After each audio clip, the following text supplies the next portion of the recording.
Olá, Urbana Caipira começa agora, seja bem-vindo aqui ao meu cantinho da roça na cidade, é com muita alegria que eu te recebo aqui.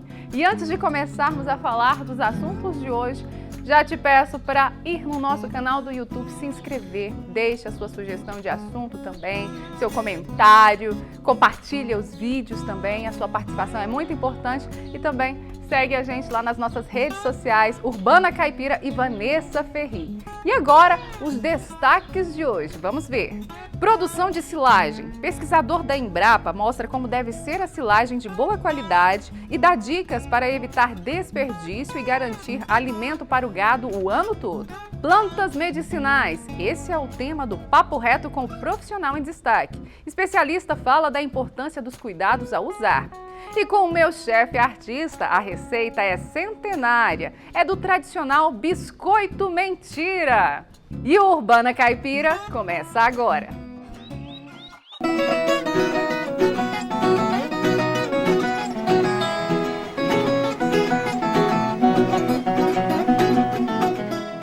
No Pé na Estrada com a Urbana Caipira, eu fui até Embrapa Cerrados para saber como é a produção de silagem. Afinal, alimentos de qualidade garante também boa produtividade. E o pesquisador deu várias dicas. Veja só.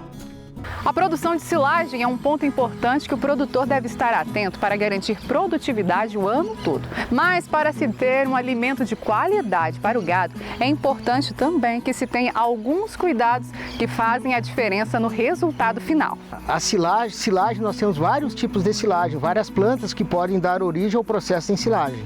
A mais tradicional é o milho, seguido de sorgo e depois dos capins, como por exemplo capim-açu ou capim-mombaço ou capim-zuri, né, que são os pânicos. Tá? Cana-de-açúcar também é possível ensilar, com uma dificuldade um pouco maior talvez.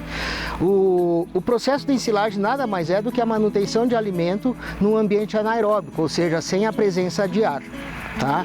E para ter uma boa silagem, a gente tem que pensar em três processos principais. Primeiro, nos aspectos relacionados à lavoura, que vai nos dar produção e qualidade, quantidade de grãos e quantidade de fibra. Tá? O segundo processo é o processo de ensilamento, ou seja, enchimento do silo, tipo do silo, velocidade de enchimento do silo. E o terceiro, a terceira etapa é o processo de retirada e uso dessa silagem. Para manter esse padrão e produtividade vão muito além da escolha da composição dessa silagem. O ponto de colheita é um deles. O ponto nevrálgico da produção de silagem é você acertar o ponto de colheita da silagem. Tá?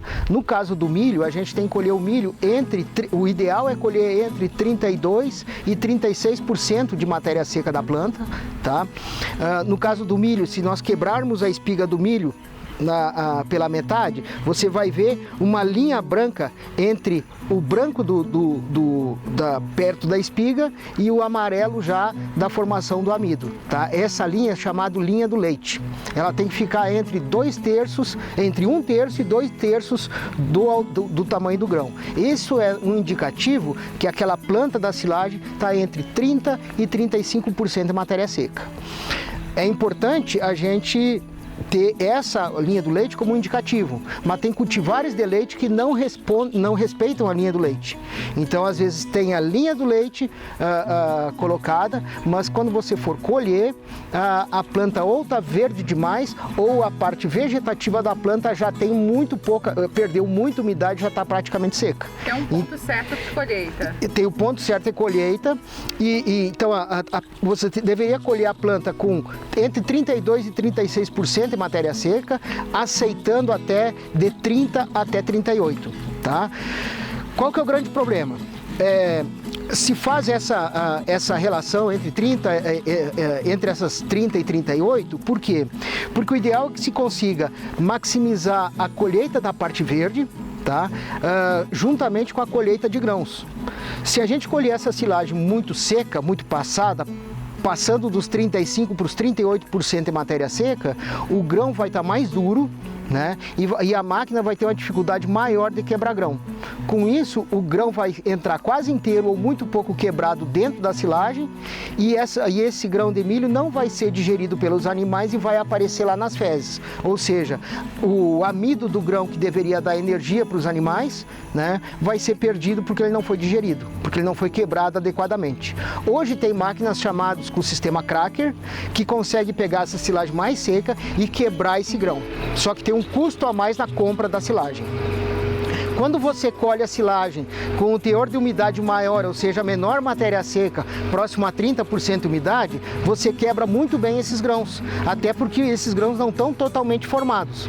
Só que você vai ter um teor de umidade maior dentro do silo e com isso, na hora de cortar a silagem e compactar, você pode depois ter uma geração de efluentes, aquela água que sai por baixo da lona, né? E onde essa água sai carregando os ácidos orgânicos, açúcares, etc., que seria a fonte de energia para os animais.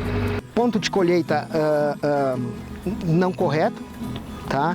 Plantar uma lavoura inteira e começar a colher muito mais cedo do que deveria e terminar muito mais tarde, né? Então você tem na média um ponto de colheita, mas você vai ter silagem colhida ruim no início e ruim no final. Então é melhor fazer vários talhões e colhendo sempre no ponto certo. Esses dois são os principais. Depois vem falhas na compactação e outra, falhas na retirada da silagem. Essa falha na retirada da silagem é principalmente por fazer um silo muito grande e que está muito além da capacidade de retirada dessa silagem para atender o consumo dos animais. Ou seja, é uma questão de dimensionamento de silo com o dimensionamento do consumo dos animais. E isso ocorre bastante. O planejamento para iniciar a produção da silagem é primordial. Primeira coisa, qual é a necessidade de silagem da fazenda? Quantos animais eu vou tratar, que categoria animal eu vou tratar, por qual período que a gente vai tratar esses animais. Sempre é bom também ter uma certa reserva, porque ninguém sabe se pode ter algum incidente, por exemplo, um incêndio nos pastos, né? Ou uma extensão maior do período seco. Então é bom a gente ter, além daquela quantidade que a gente precisa, uma reserva. A partir daí a gente tem já uma estimativa de produtividade das áreas, que claro que isso aí vai depender muito do clima reinante na região e do nível de adubação que se traz esse milho. Começa então vendo os animais, qual que é a necessidade de silagem que tem para tratar os animais, tem que fazer depois toda a parte de lavoura. Então assim, análise de solo, calagem, preparo do solo, etc. Escolha tá? da semente. Aí depois você vai buscar uma escolha de uma cultivar adequada para a região e se essa cultivar é para o período das águas ou safrinha, safra ou safrinha, se você vai plantar, por exemplo, em outubro, novembro ou vai plantar a partir de janeiro, como no caso safrinha, certo? Você pode fazer o processo de silagem somente a lavoura de milho, na época das águas, como a gente faz aqui, né? E depois nós entramos com braquiária para cobrir o solo. Tem muitos produtores que trabalham o milho na época da safrinha e plantam junto a braquiária, porque na hora que colher o milho para silagem, né, já tem o pasto formado. É um ganho de etapas. Entendi. Mas é importante, então, começar as atividades de planejamento, tamanho das áreas, pensando também quais os tamanhos dos talhões em função da capacidade de colheita e velocidade de enchimento do silo. É preferível você fazer um silo menor, mas bem feito, né, ou vários silos pequenos, bem feitos, do que fazer um silo gigante, porque para encher um silo muito grande você gasta muito tempo. E aí você, só na colheita você já começa a ter perda e perder qualidade. A qualidade do grão também influencia muito. Primeiro, nós temos aqui no Brasil dois tipos de grão, o grão duro e o grão dentado. Tá? O que é o grão duro? O grão duro é aquele milho que a gente colhe, ele foi desenvolvido aqui no Brasil, né, pelo melhoramento genético de cultivares de milho, né, para colheita de grãos. Então é aquele milho que o agricultor plantou lá na safrinha e vai colher só em junho e julho. E ele é chamado de grão duro porque o amido dele está numa matriz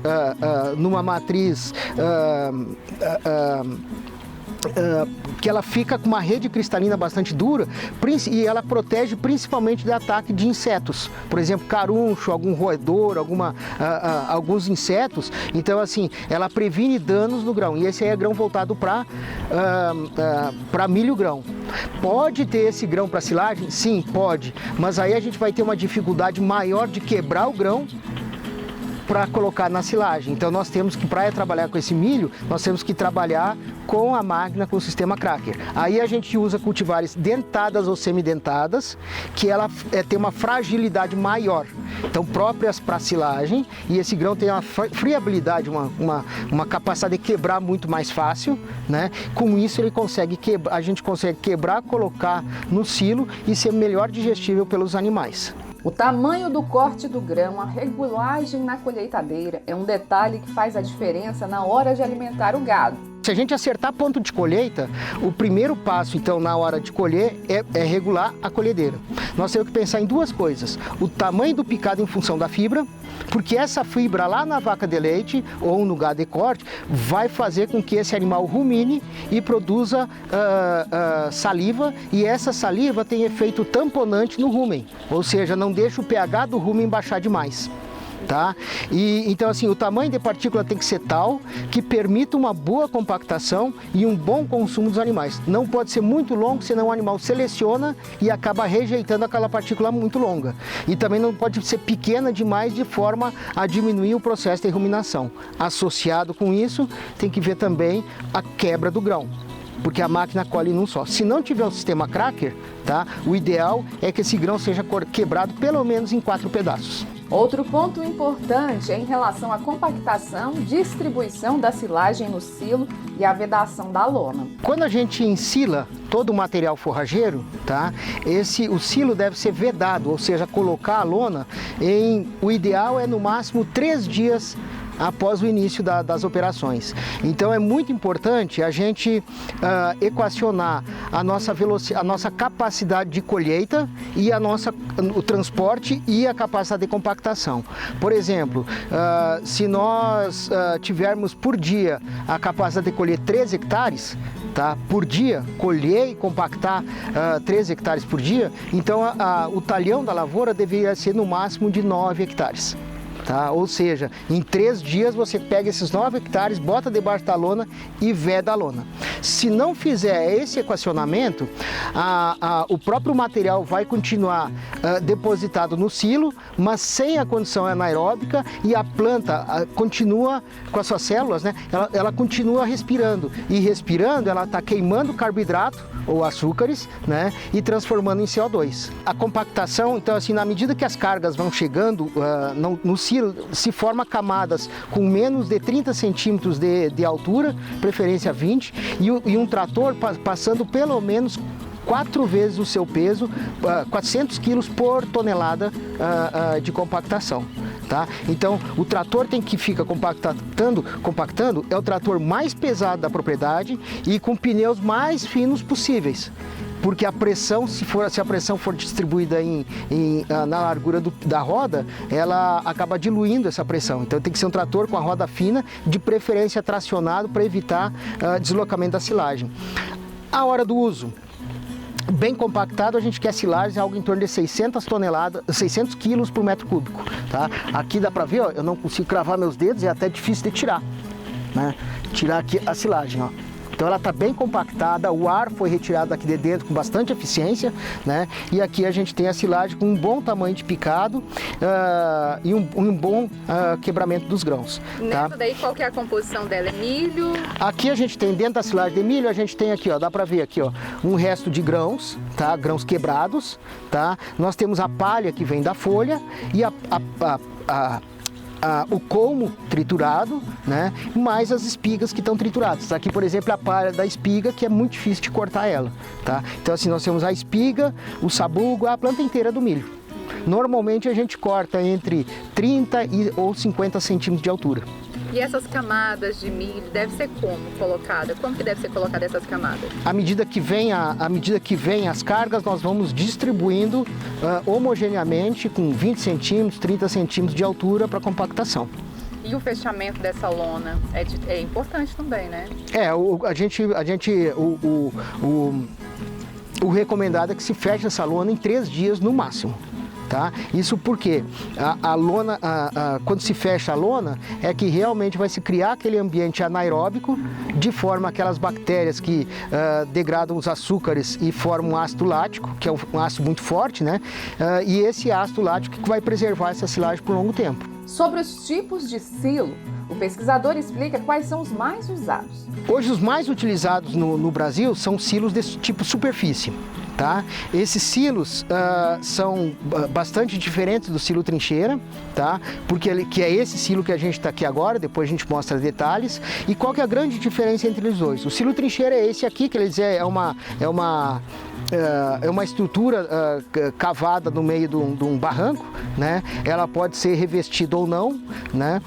Mas o principal, como você trabalha muito em cima desse silo, quer dizer, é muito caro fazer esse silo, a gente visa esse silo manejar de tal forma que a gente tenha menos perda por mofo, por infiltrações, e a gente busca então uma qualidade alta dessa silagem. Então, se a gente considerar que toda aquela silagem que é perdida por mofo no silo em superfície, vai ter que pagar esse silo aqui, o trincheira. A gente aceita até no máximo 2% de perda de silagem.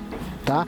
No silo superfície, o que acontece? O silo superfície nada mais é do que a silagem colocada no chão, né, compactada, e depois colocada uma lona em cima e depois vedado essa lona com terra na cobertura da lona. Tá? Quer dizer, é muito pouco investimento, praticamente o investimento é trabalho, terra e lona, né, mas em compensação tem uma dificuldade maior de compactação, e com isso se tem perdas, principalmente na parte lateral e superficial do silo, tem mais perdas por processo de mofo. Então essas perdas têm que ser contabilizadas. Quem vai fazer um investimento a longo prazo, vale estudar o silo trincheira. Quem vai fazer um investimento a curto prazo deve contabilizar essas perdas. Na produção de silagem, existem alguns problemas muito comuns que os produtores enfrentam. Um deles é o ponto de colheita. Outro ponto desafiador são em relação aos tipos de silagens existentes. Os tipos de silagem, aí vem as silagens desafiadoras. Se já é difícil a gente trabalhar com silagem de milho, buscando qualidade, né? Com essas de capim é mais ainda. Por quê? Porque silagem de capim não tem nem amido e a quantidade de açúcares solúveis presente na massa circulante na planta são baixos.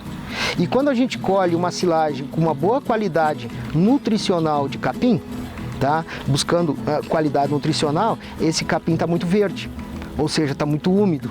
Ou a gente tem que fazer um pré-secado que envolve outras etapas de mecanização, né? Então corte, revolvimento, enleiramento e depois a colheita, né? Que às vezes se torna inviável, ou o corte direto. Quando a gente corta direto, vai vir massa de forragem para ser compactada abaixo de 30% de umidade. Com isso dá muita fermentação butírica. Que a silagem, quando chega ao final, que não é feita pelas bactérias do ácido lático, tá? Que formam ácido lático, e vem um outro processo pelo excesso de umidade. Isso que acontece, traz aquela silagem com um cheiro ruim, uma silagem escura com cheiro ruim, e além de você ter perdas no silo, acarreta baixo consumo pelos animais lá no fornecimento. Se for vaca de leite, você vê na hora a baixou consumo, baixa leite. Então, nessas situações, é muito importante a gente trabalhar com alguns aditivos que a gente coloca dentro do silo, né? No caso de capins, a gente usa 2% de milho triturado, tá? 2%, ou seja, 20 kg de milho triturado para cada tonelada de milho colocado.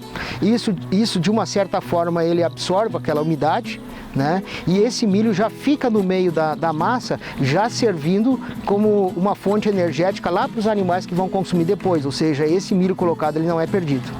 E muito importante, tem que se usar aditivos. Esses aditivos são cepas microbianas, são bactérias que são colocadas no silo para facilitar, para ajudar no processo de fermentação. Como essa silagem tem pouco carboidrato, a gente coloca mais bactérias que vão promover, já com pouco carboidrato, vão promover uma melhor fermentação desse silo. Eu ia te perguntar justamente isso, se na produção de silagem poderia colocar algum tipo de aditivo. Então, pode. Pode, e os aditivos, principalmente aditivo microbiano, bactérias, né, são necessários, é quase obrigatório.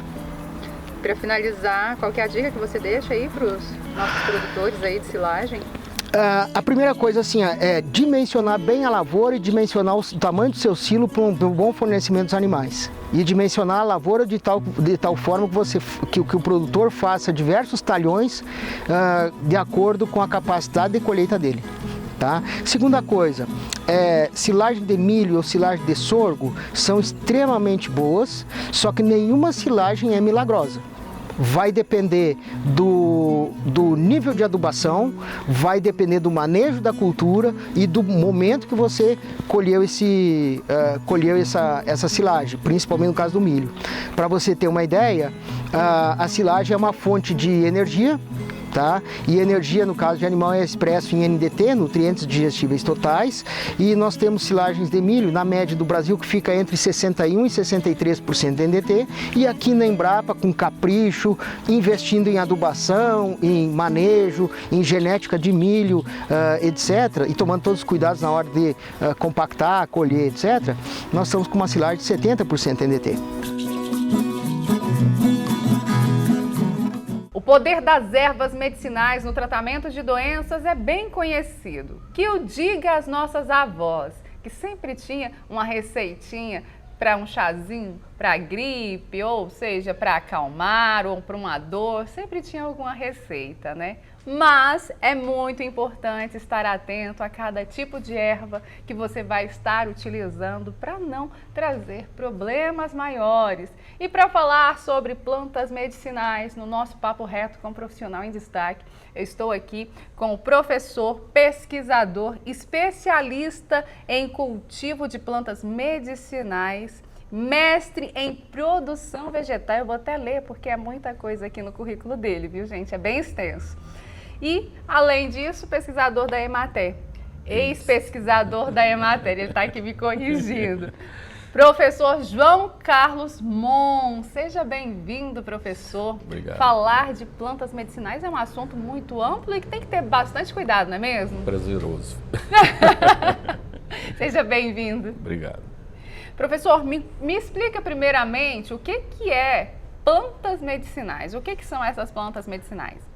A grosso modo, a gente pode falar que a planta medicinal é aquela que cura alguma doença, né? Mas como a definição ela é um pouco ampla, né? A Organização Mundial de Saúde, na 31ª Assembleia dela, em 1980, ela padronizou uma definição de plantas medicinais. Então ela fala que definiu a planta medicinal como aquela planta que é administrada ao homem ou animal sob qualquer forma, pó, xarope, chá, emplasto, qualquer forma, ela causa um efeito farmacológico, ou seja, ela causa um efeito medicinal, né? Ela cura alguma enfermidade, alguma dor, né? Então, essa seria a definição científica de planta medicinal. Plantas medicinais. Né? E hoje a proporção de uso dessa planta tem alcançado um status de, como se diz, de relevância, né? Porque antigamente já usava muito, mas hoje as pessoas têm buscado mais tratamentos com plantas medicinais. A planta medicinal, ela desde que o homem está sobre a terra, ele tem usado a planta medicinal. Mas, a partir da década de 80, houve uma demanda maior por plantas medicinais, principalmente naqueles países menos desenvolvidos. Então, houve uma procura maior pelas ervas, né, por ser uma terapia mais barata. Entendi. Então, procurou-se. E a Organização Mundial de Saúde, vendo essa situação, ela começou a também trabalhar essa questão de levantar esse uso mais, de uma forma mais científica, com mais segurança e eficácia. E hoje são quantas espécies, quantas variedades de plantas medicinais que existem? Se você quer no Brasil, no Cerrado ou no mundo. Meu Deus, é muitas. Então, só por essa resposta eu já senti a potência. Acredita-se que nós temos mais de 200 mil espécies de plantas com algum efeito medicinal. Catalogadas e com algum estudo ou de uso popular. E é verdade que existe um tipo certo de planta para cada parte, para cada órgão do nosso corpo ou não? Como é que é isso? Como que funciona isso? A planta, ela é mais usada para controlar a doença, né? A patologia. Então a planta ela tem essa função. Agora, por exemplo, na fitoterapia Ayurveda, eles também acreditam que o formato da folha, da parte utilizada da planta, que lembrar um determinado órgão, ela tem algum efeito naquele órgão. Entendi. Tá? Isso é uma questão, uma teoria da fitoterapia Ayurveda. Mas a planta, a gente quando usa a planta, a gente foca mais no controle da doença, né? Entendi. E como que eu posso identificar uma planta medicinal? Olha, identificar, a gente tem duas formas, né? Primeiro, a gente tem o conhecimento popular, né? Que é a base da ciência. Todas as plantas hoje que a gente tem um conhecimento científico, esse conhecimento partiu do conhecimento popular. Entendi. Né? E, inclusive, a gente tem uma ciência, né, que se chama etnobotânica, que ela visa justamente ver qual é a ligação daquele vegetal com a comunidade em que ela está inserida. Entendi. Né? Então, a partir dos estudos de etnobotânica e levantamento de uso popular, a gente chega à planta medicinal. Aí a gente parte para o estudo científico, identificação de princípios ativos, dosagem, né? E até o cultivo. Tem que ter muito cuidado com essa questão, né, de dosagem, né? Porque da mesma forma que ela pode ser benéfica, ela pode prejudicar, intoxicar, né? Inclusive, a gente fala que a diferença entre uma planta tóxica e uma planta medicinal é a dosagem. Não é só, como se diz, os pequenos dosagem, práticos, que tá os grandes venenos, né? Nós temos, por exemplo, a dedaleira, né, que é a Digitalia lanata ou a purpúrea, que ela é usada para problemas cardíacos. Mas se não souber a dosagem, ela mata. Dá um ataque cardíaco, ela mata. Mas ela é usada, inclusive existem remédios feitos do princípio ativo dela, que é a digoxina. Entendi. Tá? Isso que eu ia te perguntar, professor. No Brasil existem várias plantas medicinais, o senhor falou Brasil, mundo, Cerrado, né? Cada parte aí, cada bioma brasileiro, né? Tem um tipo de planta, né? Mas quais são as mais usadas? Nós temos aquelas plantas que a gente chama as caseiras, né? Aquelas que a vovó usava lá no chazinho, né? Algumas dessas plantas, então, inclusive, são exóticas, ou seja, não são nativas do Brasil. É o caso da hortelã, da marcela, da losna, né? Arruda.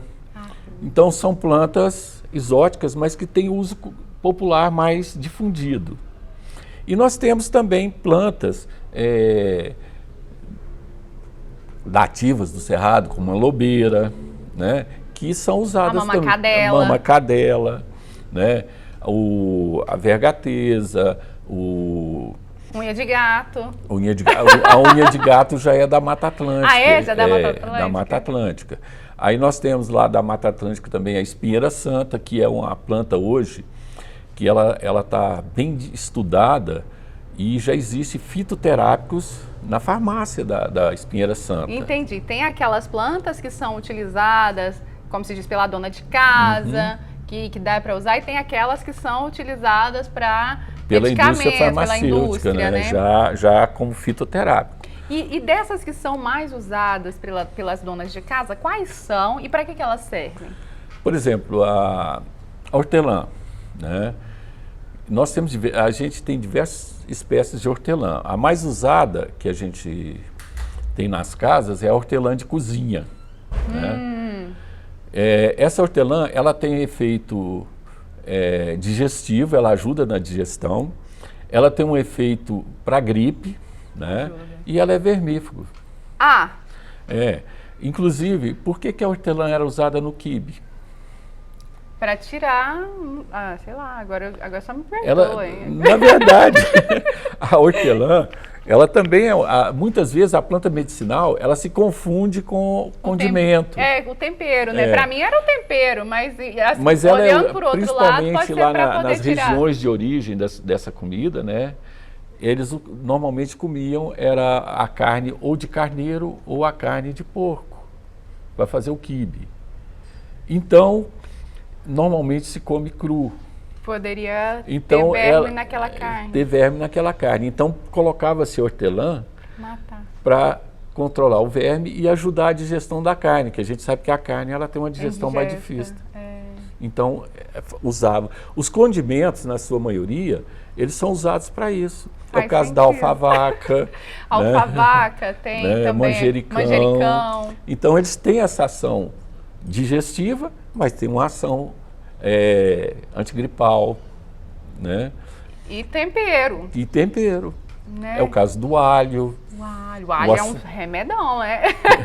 E o alho, inclusive, ele é usado também, tem um efeito para desentupir veia. Verdade. Né?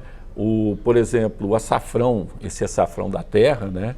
O curcuma, ele é um excelente anti-inflamatório e também para alergias, antialérgico. Sabe? E também para questões antigripais também. Tem gente que usa açafrão até para problema nas juntas, que ajuda... Também. Hoje tem alguns estudos alguns estudos bem já aprofundados com o uso do açafrão, mas aí entra a questão. Tem a quantidade. E até a forma de você fazer o açafrão, ela pode trazer... Como é que você usa o açafrão na culinária? Na culinária? Você vai fazer um franguinho com açafrão. Um franguinho com açafrão, mas o açafrão certo é comer ele cru, né? Nem sempre. Não, depende, né? Na cozinha, você pega o açafrão, você põe ele, ferventa ali. E nesse processo, que é feito, que ninguém sabe por que se faz isso, é empírico, né? Você está tirando os compostos tóxicos que tem no açafrão. O açafrão, para ser usado como medicamento, ele é feito como? Você colhe o rizoma, ferventa ele.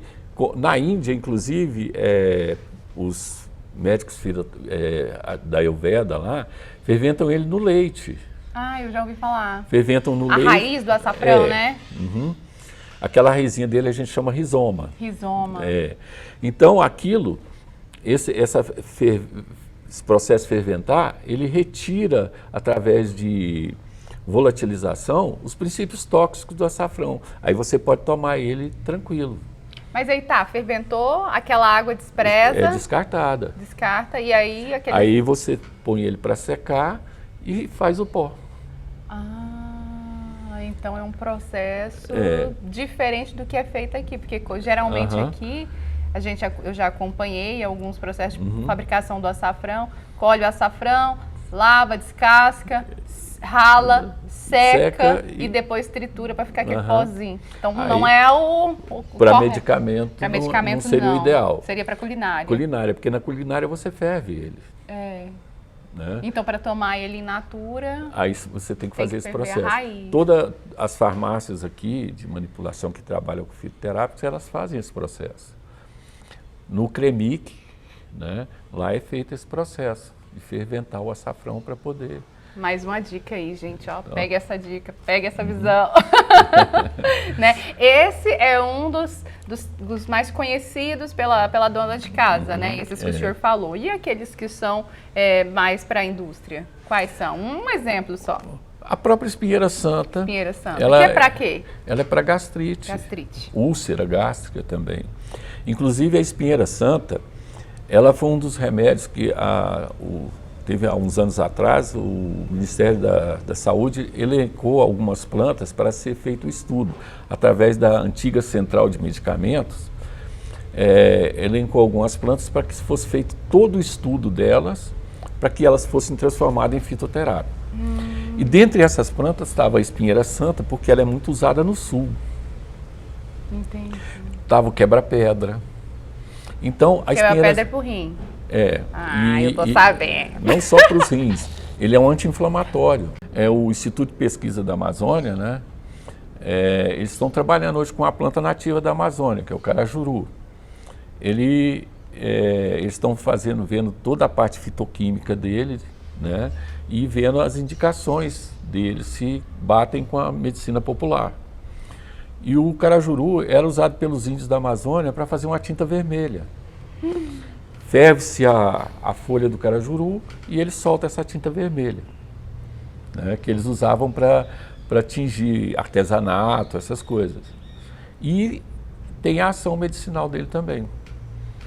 É muita informação, né, professor? Muita coisa para poder falar que um programa só não dá, né? Se fosse para gente ficar o dia inteiro aqui falando, a gente falava. E em relação ao cultivo, manejo com essas plantas, o senhor é especialista nisso também, né? Como que eu tem trabalho que ser? mais com essa parte, não com a indicação. De cultivo, Pela minha formação de agrônomo, eu trabalho mais com a parte de cultivo. Cultivo, como que deve ser essa área plantada, a questão de adubação? A planta medicinal, primeira coisa, quando a gente vai cultivar uma planta, primeiro a gente tem que saber de onde é essa planta, né? Se é uma planta do hemisfério norte, do hemisfério sul, se é uma planta de deserto, se é uma planta de mata, para a gente poder dar no cultivo as características da região de origem dela. Porque uma coisa que é muito importante a gente saber, quais são os princípios ativos dessa planta, né? Então, a gente sabendo o princípio ativo, a gente também pode planejar o cultivo. Entendi. Tá? Planejar cultivo, planejar colheita. Tipo de solo, Aí clima. Clima, que o clima interfere. E muito, né?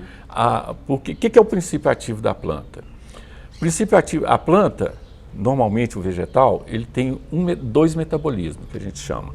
Que é o metabolismo primário e o metabolismo secundário. O que é o primário? É a fotossíntese. Entendi. A fotossíntese, ela faz de qualquer forma. Ela vai produzir açúcar. Esse açúcar, ela joga no metabolismo secundário, que a gente fala, são as rotas biosintéticas da planta, que ela vai produzir, com esse açúcar, ela vai transformar em compostos químicos que ela vai utilizar. Entendi. Ela vai utilizar para reprodução, para proteção, para desenvolvimento, reserva de nutriente, sabe? Então ela vai transformar o açúcar no que ela precisa. E isso a gente chama metabolismo secundário. Então o princípio ativo, ele chama metabólico secundário. Entendi. Então é esse princípio ativo que nós vamos utilizar como medicamento. Só que tem um detalhe, a planta produz quando ela precisa e não quando a gente precisa. E se a gente observar as características do local de origem da planta, a gente reproduz, aí ela vai ter as condições para produzir esses princípios ativos. Da forma que necessita. E então, outra coisa, por isso que a colheita... Isso que eu ia perguntar, como que é essa colheita? A colheita, né? ela depende muito do órgão da planta que você vai colher, para você determinar a época de colheita. Se eu vou colher flor, se eu vou colher folha, se eu vou colher caule, casca. Porque é tudo aproveitado. Mas cada... Tem a época certa. Tem a época certa e cada planta, ela concentra o princípio ativo em um órgão. Por exemplo, a hortelã é na folha. A mama-cadela é na casca da raiz. O açafrão é no rizoma. O gengibre é no rizoma, né? A losna é na folha. O alecrim é na folha, né? Já a calêndula é na flor. A camomila? A camomila é na flor, né? E nós temos uma gama muito grande de princípios ativos, então eles são divididos em grupos. Tem alguns que são mais tóxicos, outros são menos tóxicos. Por exemplo, os alcaloides, as plantas que possuem alcaloides, são plantas que a gente recomenda que não sejam utilizadas de forma indiscriminada, porque elas podem trazer sérios problemas à saúde. Tem que ter cuidado. Tem que ter muito cuidado. E alcaloide, e quais são as plantas que fazem parte? Por desse exemplo, grupo? A beladona. Beladona. Né? Inclusive, em alguns locais, o pessoal chama beladona alucinógena, né? de chá da meia-noite. Ai, meu Deus. A beladona... Beladona é aquela planta que tem uma flor comprida, verde clarinha, tipo assim, amarelo bem com verde clarinho, né? Então, a beladona, tem outras também que tem alguns princípios ativos. Aí nós temos os óleos essenciais, que é o caso da hortelã, da losna, do manjericão, da alfavaca, né? Aí tem, por exemplo, as cumarinas, né? O caso da mamacadela, né? Entendi. Então são divididos em grupos e são produzidos em rotas sintéticas diferentes na planta. E cada grupo tem um cuidado diferente na hora da colheita, na hora de armazenar, temperatura, desidratar, né? O que a gente chama de a parte de industrialização da planta, né? Beneficiamento dessa planta. Né? Então a gente tem que observar a questão de temperatura para desidratação, né?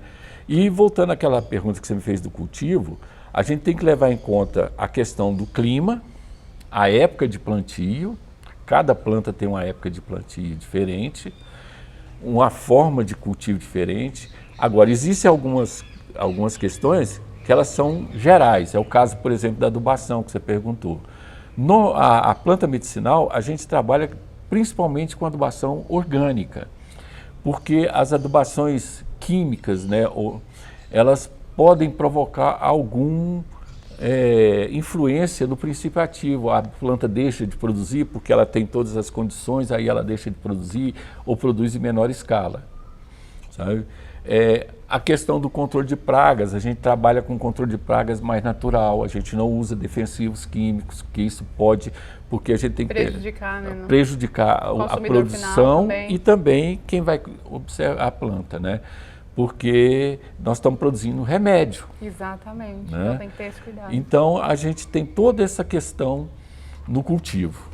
E em relação, o senhor falou assim, de todo esse cuidado que tem que ter para chegar ao consumidor final, em relação à comercialização dessas plantas, hoje como que a gente pode classificar isso? Tem saída? Como é que está esse mercado? É um mercado... Falta? É um mercado altamente fechado. Poucas pessoas entram. Poucas pessoas. E existe uma legislação que até dificulta um pouco a comercialização. E de entrar novos produtores. Porque, inclusive, há um tempo atrás a gente trabalhou numa questão junto à Anvisa, que a Anvisa é que regulamenta a comercialização de plantas medicinais. Uhum. Porque a gente, só para voltando um pouquinho, planta medicinal, ela é chamada planta medicinal até a colheita. Até a colheita. Depois? Erva é droga. Ah! É a droga vegetal. A partir do momento que você colhe, desidrata, beneficia ela passa a se chamar droga vegetal. E a droga vegetal, quem coordena toda a questão de utilização, de comercialização, é a Anvisa. Então a Anvisa tem as RDCs que normatizam todo esse processo. Né? São muito rigorosos, né? Então houve um trabalho há um tempo atrás, junto ao Ministério da Agricultura e Ministério da Saúde, para que a agricultura familiar ela pudesse entrar nesse segmento, que é um segmento que corre muito dinheiro. Tem grandes laboratórios comprando, há um processo de exportação muito grande, a gente importa e exporta planta medicinal. Imagina se conseguisse fazer uma cooperativa de produtores, né? No Sul tem. Às vezes os pequenos produtores, cada um produz Aqui nós não temos essa cultura de cultivar comercialmente plantas medicinais. Mas no Sul existe. Paraná é um grande produtor e exportador de plantas medicinais. Rio Grande do Sul, Santa Catarina. Existem grandes exportadores de plantas medicinais nesses países. Mas para entrar no mercado é muito burocrático. Porque tem que ter uma certa, vamos dizer assim, base para trabalhar. Né? É um investimento alto. Um investimento alto. São secadores, né, que são caros. Um secador hoje comercial para plantas medicinais, ele é em torno de 1 milhão. Né? Para que você... Mas aí tem os incentivos, não tem não? Não tem os incentivos. Porque você tem que produzir também grande quantidade para suprir o mercado. Né? Então aí tem que ser todo um estudo, né? Então existem lá no sul, por exemplo, no Paraná, tem grandes atacadistas. Por exemplo, a Natura, ela tem convênios, elas fazem contrato com pequenos produtores de agricultura familiar para que eles produzam as plantas que ela necessita. O Boticário faz a mesma coisa. A Natura hoje tem a Fundação Natura, que ela atua também nas reservas extrativistas lá na Amazônia. Depois que o IBAMA começou a certificar essas reservas extrativistas, o ICMS do Amazonas, do estado do Amazonas, subiu 500%. Porque tudo saía como ilegal, era clandestino. Hoje não. Tem o selo do IBAMA e eles comercializam legalmente esses produtos, que lá na Amazônia a gente sabe que tem muita coisa. Bastante. Muito rico, né? Aquela linha Ecos da Natura é toda de lá. E vem esse material, são produzidos nas reservas extrativistas. Professor, é um assunto amplo. Se a gente parar para conversar sobre o tema plantas medicinais, vamos parar a noite, igual eu falei, né? E eu quero pedir para o senhor, para a gente poder finalizar, qual que é a dica que o senhor deixa em relação às plantas medicinais, em relação às pessoas que fazem uso? Qual que é a dica que o senhor deixa para essas pessoas? Olha, o que eu tenho a falar é o seguinte, tomem cuidado. Existe uma grande mentira que a gente combate muito, a gente trabalha com plantas medicinais, tudo que é natural não faz mal. Tá? E eu sempre falo o seguinte, planta medicinal, ela é um remédio, ela cura, mas se não souber usar, ela mata. Os efeitos colaterais da planta medicinal são mais drásticos do que os dos remédios alopáticos. Se não souber usar na dosagem correta, ela pode provocar muito mais mal do que bem, né? Então, vai usar a planta, procure um profissional que tenha conhecimento, né? Por exemplo, aqui em Goiânia nós temos o CREMIC, né? A Faculdade de Farmácia da UFG. Cada estado deve ter uma faculdade, nós temos, existe hoje um setor representativo. Existe hoje no Ministério da Saúde um programa que chama as Farmácias Vivas, que está distribuído na maioria dos estados do Brasil. Prefeituras também tem esse trabalho, né? Curitiba, a Prefeitura de Curitiba tem um trabalho muito bom. No Ceará, a Universidade Federal do Ceará, lá do saudoso professor Matos, né, que foi um grande incentivador da farmácia viva, né, eles têm um trabalho muito bom sobre isso. No Pará, no Amazonas, se você for em todos os lugares, ainda tem aqueles que têm um conhecimento empírico, sabe? Tem muita gente que tem um conhecimento empírico muito grande e que sabem bem. Eu falo que o verdadeiro raizeiro, a gente tem muito a aprender com ele.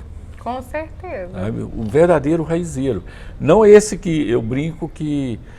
Aquele que você chega numa banca de raizeiro e ele tem um livro verde lá, que é um livro que a gente chama de um autor europeu, o Balzac. Se ele tiver aquele livro, corre dele. Então fica a dica. Viu?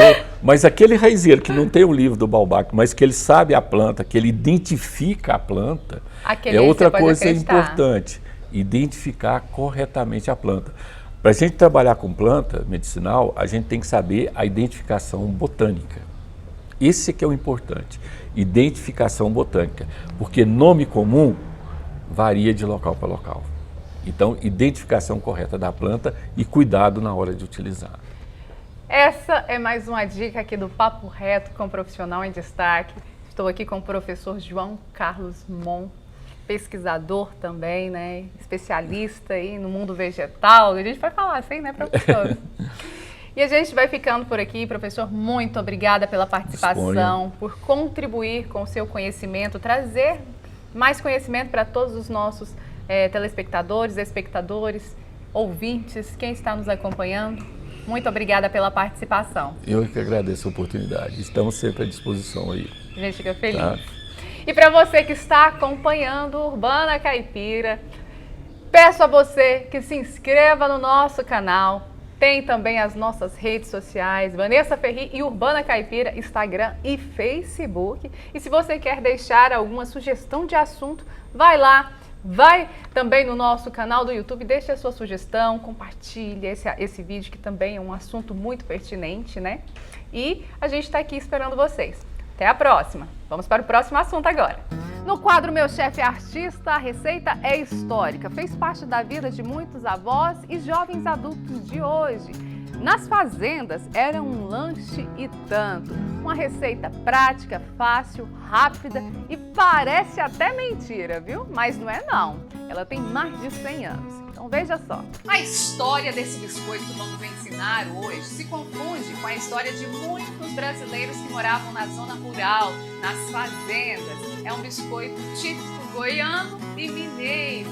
E eu falei que ele parecia mentira, mas não é mentira não, viu gente? É de verdade. Mas o nome é bem engraçado. É um biscoito mentira. E quem vai ensinar essa receita tipicamente goiana e também mineira é a dona Anita, uma fazendeira. Eu posso falar assim que ela é uma fazendeira de mentira de mão cheia. Vem aqui, dona Anita, vem cá contar pra gente essa história, dona Anita. Menina, essa mentira é boa, viu? É boa? Ixi, todo mundo gosta dessa mentira. E como que surgiu esse biscoito mentira na família da senhora, na vida da senhora? Como que surgiu essa história? Foi na fazenda, no interior lá. Era? Dia lanche lá nesse tempo, né? Aí, aquelas meninas todo pequenos lá, meu pai falava pra minha mãe, faz uma mentira pra esses meninos. Aí já tinha o polvilho, tinha tudo lá, né? Aí eu fazia essa mentira pra nós, comendo uma bacia lá, ó. E nas fazendas, polvilho é fartura, né? Aí juntava nós tudo lá, era 7 meninos. 7, dona Anita? 7. E aí quando fazia mentira, Isso, juntava juntava todo mundo tudo. pra comer mentira. Tudo pra comer mentira. A minha mãe já põe todo junto lá, ó. E é difícil de fazer, dona Anita? Não, é fácil de fazer. É facinho? É fácil de fazer. É. Ó, já deu pra perceber que esse biscoito tem muita história. Eu falei que era centenário, mas é mais que centenário. Olha só, na família da dona Anita, já veio passando aí da bisavó, da avó, até chegar na mãe dela. E a dona Anita hoje tem quantos anos, dona Anita? 77. 77 anos, então é mais que centenário. Na minha vida, essa receita do biscoito mentira era de quando eu era bem pequenininha também. E eu ia pra fazenda, chegava lá, às vezes não tinha como ir na cidade pra comprar lanche, às vezes a gente levava, mas acabava. E aí não tinha como ir voltar na cidade, porque era mais longe, né? Aí minha tia, minha avó fazia esse biscoito mentira. E eu achava bom, gente, eu aprendi a fazer biscoito mentira, não é mentira não, desde cedo. E vamos deixar de prosa, vamos anotar os ingredientes, que a dona Anita vai ensinar essa receita que é cheia de carinho, cheia de amor e recordação, né? Meus netos também adoram esse mentira que eu faço. Gosta, né? Ixi. Então eu acredito que você também vai gostar, então anote aí os ingredientes, que é bem fácil, prática, né, dona Anita? É prática. Então anota aí, gente. Os ingredientes são 2 copos americanos de polvilho doce, sal a gosto, 5 ovos, 1 colher rasa de fermento em pó, meio litro de óleo para fritar. E aí, conseguimos anotar os ingredientes? Já vamos começar. 2 copos de polvilho. É o primeiro passo esse, dona Anita. Primeiro passo, 2 copos de polvilho. Depois o sal a gosto. Pode pôr sal. Aí, e mistura. E mistura o sal no polvilho. E Você tempera o polvilho, né, dona Anita? Em seguida, os ovos. Quantos ovos a senhora coloca, em média, dona Anita? 6 ovos. Em média, 6 ovos? Para essa quantidade de polvilho, em média, 6 ovos. 6 ovos. Vamos à mão na massa. Vocês vão gostar, viu? É muito gostoso. Quando a gente não tem prazo de ir na cidade comprar um lanche, comprar um pão, faz a mentira. A mentira que é verdade.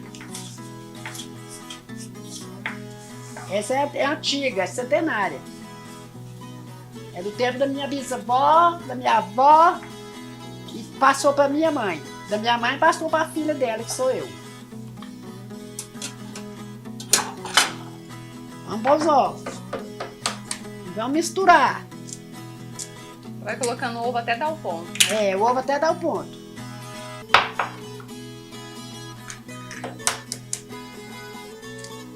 Vai ficar gostoso demais. Vai ficar uma delícia.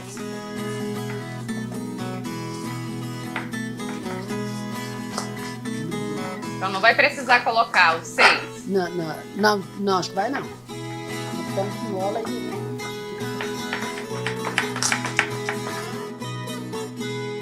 O segredo é bater bem a massa até ficar lisinha. Uma massa bonita, né? Fica muito bonita a massa. Fica deliciosa a massa. Até a massa fica bonita no tio.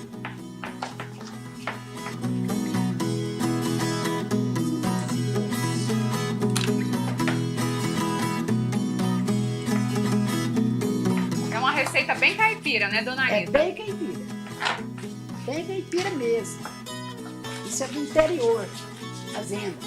Quem é do interior Até quando... vai saber. É. Era mais gostosa quando tava chovendo, chuvinha de inverno. Quando aquela mentirinha quente. Um cafezinho quente. Bom, hein?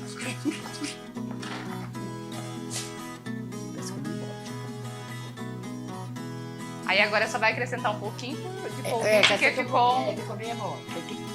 Acrescentei mais um pouquinho, pode. Vai ficar delicioso, Vanessa. É assim que eu gosto, dona Anitta. E a gente fica feliz demais da conta. É o biscoitinho goiano. A massa já está no ponto de fritar. Aqui já tá no ponto. O ponto é esse aqui, ó. Agora eu já vou colocar meio litro de óleo para esquentar. E não pode ser muito quente também.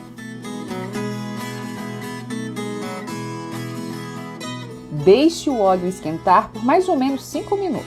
Enquanto o óleo esquenta, o último detalhe da massa é colocar uma colher rasa de fermento em pó. Misture levemente. Então, pegue a massa com a colher e vai colocando os bolinhos aos poucos.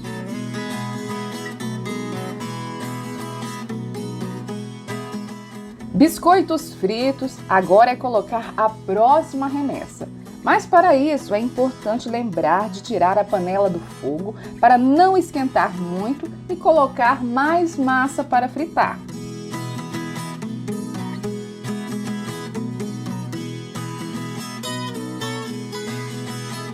A senhora sabe por que inventou esse nome de mentira? Não sei, viu? Não sei por quê, só sei que quando eu tive de pôr jeito, Já era mentira. Meu pai falava mentira já. Finalizei. Agora, Vanessa, é só você experimentar. Vanessa, finalizei. Agora está pronto. Agora é com você. Você experimentar. E não me chama 2 vezes, porque eu já tô aqui. Aí você vai falar se ficou aprovado, se tá bom, se você gostou da mentira. Gente, o cheiro aqui tá muito bom. Eu sempre falo que as receitas, muitas das receitas que são feitas aqui no Urbana Caipira me lembra muito a minha infância. E realmente, é a minha infância, assim, gente. Isso daqui, a mentira, ela faz parte de uma história e é infância pura, né, dona Anitta? É, da minha também, viu? Igual eu falei lá no início, quando eu era criança, a gente na fazenda, ia pra fazenda, passava minhas férias. Eu sempre fui muito urbana, mas as minhas férias, meu feriado, meu final de semana era na roça, era na fazenda, com os meus avós, com os meus tios. E pra mim aquilo foi uma infância muito gostosa que eu tive. E eu tive a grata oportunidade de conhecer essa receita de mentira. E que já tinha muito tempo que eu não comia, viu, dona Anitta? Pois é, agora você vai comer. Hoje eu vou comer mentira com a fazendeira de mentira de mão cheia. A gente Você brinca vai assim. comer. A gente brinca assim, mas é porque a gente vê tanto carinho, tanta receptividade em cada receita que a gente acompanha, em cada pessoa que a gente visita. E aí eu fico tão feliz, dona Anitta. Eu também fico feliz com a sua visita. Amei a sua visita. Eu que agradeço. Vamos deixar deixa eu experimentar logo essa mentira, né? Vamos experimentar essa mentira. Olha só que crocante, dona Anitta. Vem cá, Lucas. Vem cá. O netinho da dona Anitta tá aqui também. Ele tá com vergonha. Vem cá, Lucas, comer a mentira também. Dona Anitta, muito boa. Gostei demais. Lembrou minha infância, literalmente. Lá na roça com meus tios, meus avós. E eu quero agradecer a senhora pela participação aqui no Urbana Caipira, por contribuir com essa receita tão gostosa. O Lucas está aqui do lado, né? Já comeu mentira. É um dos netos da dona Anitta que está sempre junto com ela. E muito obrigada, dona Anitta, pela participação. Muito obrigada eu agradeço você. Por compartilhar essa receita. Você me compartilhar com suas receitas aí. Eu fiquei muito feliz. Fico muito feliz de sua presença. E você? Muito obrigada, você. Eu que agradeço, dona Anitta. Muito obrigada pela receptividade, pela receita gostosa. Você que está acompanhando a gente aí, ó. Faz essa receita, vale a pena, a criançada vai amar. É o trem-bal, viu? É bolinho de vó, gente. É a coisa mais boa do mundo. É muito aconchegante, né, dona Anitta, que eu posso falar, né? Aconchegante. E se você fizer essa receita aí, compartilha com a gente. A gente fica muito feliz de saber que estamos levando conteúdos, receitas, matérias que são relevantes, que ajudam você aí na sua casa, né? E é uma receita tão saborosa, tão fácil de fazer. Né? É fácil de fazer. Prática. É prática e fácil de fazer. É tudo de bom. E a gente vai ficando por aqui. Não gasta muita coisa pra fazer. Vou terminar de comer minha mentira aqui agora.